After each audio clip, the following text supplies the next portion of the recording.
started receiving his 1.32 million monthly pension.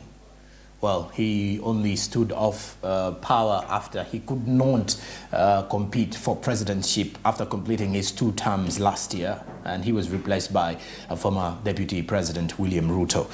Now, Uhuru Kenyatta, who was Kenya's former president, has started receiving his 1.32 million Kenyan shillings in monthly pension, as the State House now retains another 655 million Kenyan shillings for a fully furnished office, limousines and salaries for scores of aides pending his retirement from party politics. Now, besides that, Kenyatta has been receiving 1.32 million monthly. That is a pay from December 1st, and was paid a lump sum of 39.6 million Kenyan shillings, according to Treasury documents seen by most of the details coming in Kenya. Now, the former president has to formally retire from party politics to access a retirement benefit budget for over 655 million shillings for a fully furnished office, aids and luxury cars. It is understood that the state is avoiding breaching sections of the law that bar a retired president from holding office in a political party 6 months after retirement. Kenyatta was in February last year offered a 5-year term as head of Jubilee Party and is listed as chairman of Azimio La Umoja One, Kenya's coalition council.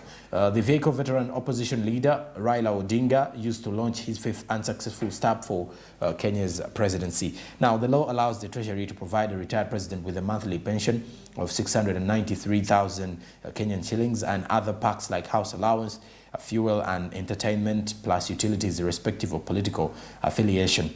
Besides that, Dr. William Ruto was sworn in as Kenya's 5th president on September 12th, a week after the Supreme Court upheld his victory following a petition by Baba Odinga. Now, Odinga had accused Dr. Ruto of cheating his way to victory in the closely fought for election in Kenya. Now, by the look of things, a retired president's once-a-month pension is set at 80% of his pensionable salary, which is equivalent to 60% of 1.44 million Kenyan shillings monthly pay offered to the sitting president. And benefits of the retired presidents have come under sharp focus, especially in the past couple of years when allocations increased by large margins, even as the government insisted that it had put in place austerity measures to contain a growing public sector wage bill. For example, in 2015, the High Court stopped the government from paying allowances from millions of shillings to former President Daniel Arap Moi and former President Kibaki after finding that they were an unnecessary burden to the taxpayers.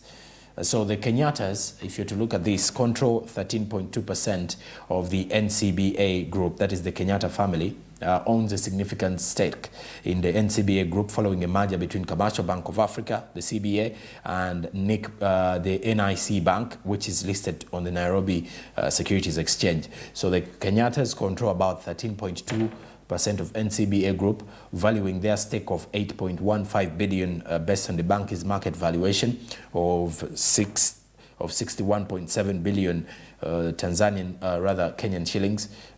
That is close, according to the Nairobi Securities Exchange trading, that is of Wednesday.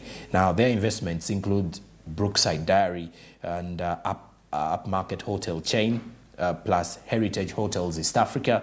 Then the family is also linked to the Media Max company, which owns K24 TV, Kameme Radio, and the People Daily newspaper, and thousands of acres of prime land across Kenya. It's one of the wealthiest families in East Africa, the Kenyatta family. If you do remember so well, by the way, that Jomo Kenyatta was the first president of Kenya, and he, the late Jomo, is father to the former president Uhuru. Now, still in Kenya though, as we speak, Ethiopia and Kenya. Now, Ethiopia units top Kenya's record electricity imports, according to details coming in from Kenya Power. Now, Kenya's electricity imports hit a historic high in January due to the country's worst drought in more than a decade that hit the local hydro power generation. Now, the country imported a record of 68.48 million kilowatt hours of electricity in January, according to what fresh data from the Kenya National Bureau of Statistics shows. Now, up to 39.73 million units of or 58.01% was imported from Ethiopia after the two countries inked a power purchase agreement. And also, besides that, this was for the evacuation of cheaper hydropower from the Grand Ethiopian Rainses Dam, that is GAD. Now, Kenya in January had officially started importing 200 megawatts of cheaper power from Ethiopia. And after a trial run in November, which has helped stabilize the power supply. Besides that, there was also a further 28.75 million units which was imported from Uganda, and the highest since March last year, when Uganda imports of electricity to Kenya hit 31.07 million units. That is Uganda's exports of electricity to the neighbor Kenya, and that is to plug the hydropower product deficit. Uganda and Kenya, if you're to look at this, have maintained power purchase agreements since 1964, and Kenya is one of the export markets for Uganda's surplus electricity, alongside Tanzania, South Sudan, and the Democratic Republic of Congo. In that respective manner. Now, Kenya has a 25-year electricity import deal with Ethiopia, on the other hand, that will see Kenya Power take up a maximum of 200 megawatts from the Grand Ethiopian Rainses Dam, or what is abbreviated as JAD, in the first 3 years, rising to 400 megawatts for the remaining period. And in the deal, Kenya is buying Ethiopian power at 6.50 US cents per kilowatt, which is significantly lower than the tariffs charged by the independent power products. All right, now, lastly, from Karibu, East Africa, we turn our eyes to Mombasa. Now, details coming in from Mombasa regards financing the MSMEs in Mombasa, where in the initial cohort, over 500 youth from the MSME sector graduated as stockists, distributors and retailers, especially in the agribusiness sector, in order to grow their businesses. Now, Yara is a prominent player in the local fertilizer industry and provides innovative farming techniques, and there's also a capacity building through the agroeconomy, which is dedicated to foster enduring small and micro businesses in the agricultural industry. But besides that, of course, the Agriculture Ministry in Kenya also promised to offer support to the youth who are into agriculture and agribusiness through the prominent through the prominent Hustler Fund that was initiated by the current president of Kenya, His Excellency William Ruto. Let's first of all switch our eyes to what happened in Mombasa yesterday.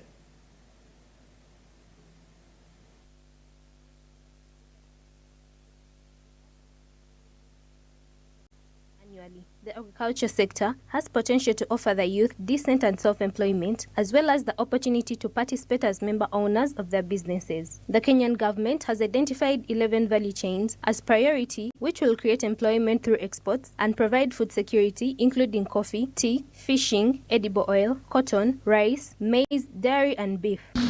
Good people, when you hear your name, please walk a bit faster. Cooperatives and Micro, Small and Medium Enterprises Development CS, Simon Chelugui, says the knowledge gained by the youth will go a long way in providing the much-needed skills and management competence in operating the current business environment and create jobs, as well as create an impact on local communities. Speaking in Mombasa at the Yara graduation ceremony, the Cabinet Secretary noted that the government is supporting small businesses to access affordable credit through the Hustler Fund. The fund offers between 550,000 Kenyan shillings at an interest rate of 8% per annum, thus offering affordable credit. E-commerce is to be introduced through this Hustlers Fund. In view of this, the government launched the Hustler Fund, and a flagship program of the government manifesto that will go a long way in realizing financial inclusion for millions of Kenyans who would otherwise be excluded from the mainstream financial system.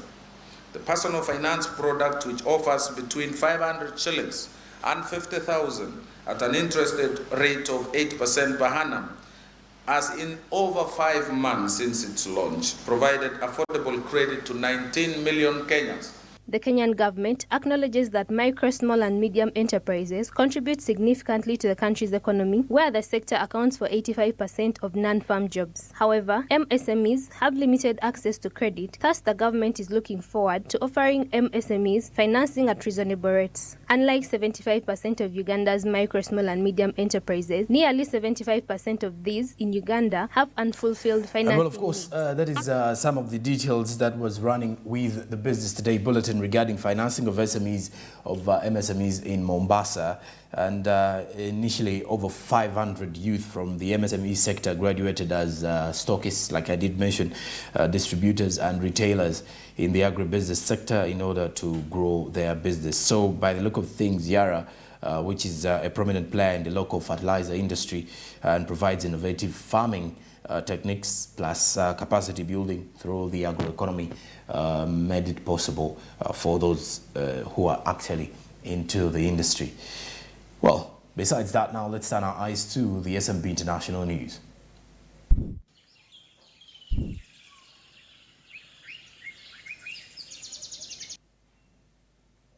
And now, with the international news, we start with the World Trade Organization, which has warned that a slowdown in world trade growth is expected in 2023. So world trade growth is expected to slow this year, and it's dampened by the war in Ukraine. There is inflation, tighter monetary policies and financial uncertainty, according to the WTO's projections, which were released on Wednesday. Now, the outlook for the global economy has improved slightly since the World Trade Organization's most recent trade forecast was released in October, but the pace of trade expansion in 2023 is expected to be weak. And not only that, World Trade Organization economists now forecast merchandise trade volume growth of 1.7% in 2023, up from the 1.0 estimate made in October, after rising 2.7 in 2023 to from the 2022 projections. And according to the World Trade Organization, which is a key factor in the improvement, is the relaxation of controls related to the COVID-19 pandemic, which came in 2020.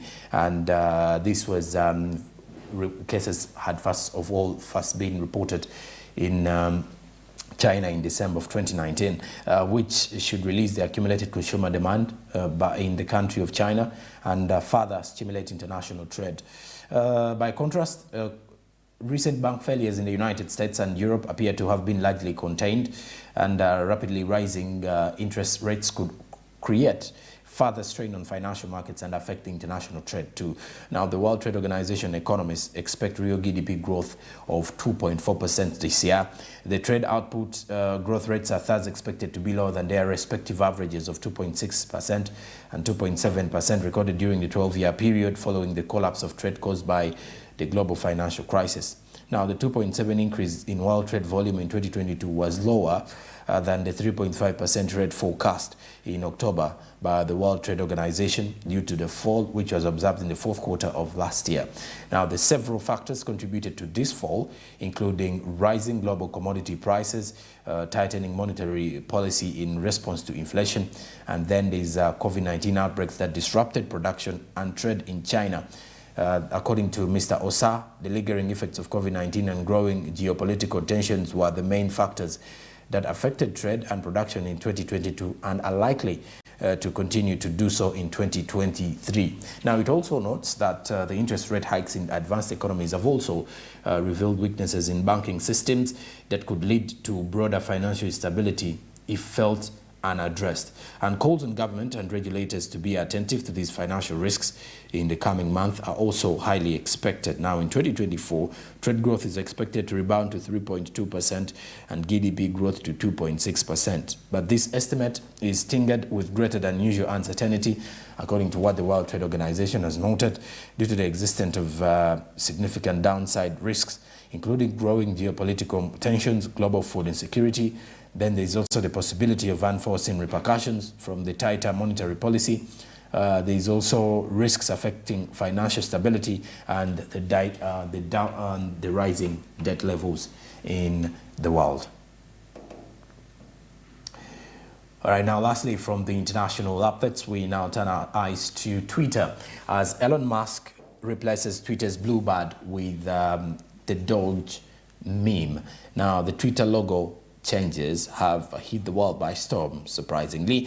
And in a surprising move, you could say, Elon Musk has recently announced that he's bid farewell to Twitter's signature bird logo and replaced it with a popular internet meme. Now, as of now, when Twitter users open the website, they will be greeted with a new loading screen featuring Kabosu, the Shiba Inu, who served as the inspiration for the infamous Doge meme. Now, additionally, Twitter's homepage display picture has been replaced with the same meme. This change has stirred a lot of excitement and buzz among social media users and has left many wondering what this change could mean for the future of Twitter. Now, it is speculated that this could be an Apple's Fool's joke that showed up 2 days later, or it could be much bigger than that. With this latest stand, the price of cryptocurrency Dogecoin has gone up by 10%. However, it is still lower than its peak price in May 2021. Now, besides that, notably, Musk is facing a $250 million racketeering lawsuit that accused him of operating a pyramid scheme to promote Dogecoin. And well, Twitter changes continue as also details just earlier on before we entered into the month of April. Elon Musk had revealed that everyone will now have to subscribe to Twitter Blue to pay for the Blue badge. And well, that is it for Caribou East Africa and the latest from the international updates this morning here on Smart Means Business. And as we're heading into the break, remember to invest and grow your investments with Zabu. Zabu, which is a platform by Alltex East Africa, does make it very possible for you to kickstart off your investment. And it's as easy as it gets with the platform. Zabu, My Money, My Future, and Alltex East Africa does remind you to do something new. And what something new can you do today is easily invest in government bonds and securities, and okay, then you will be able to invest and grow your investments. Remember, with the platform Zabu, it is very easier for you if you continue to invest as much as you can. The markets open at 8:15 a.m., closing time at 3:15 p.m. They won't be open till Tuesday next week because they are fully closed on the weekends and on public holidays, which started today. After the break, we shall be returning with more business updates, social media trends, and of course, something to do with a list that was unveiled for the top 10 richest cities in Africa. That and more is coming up. Good morning.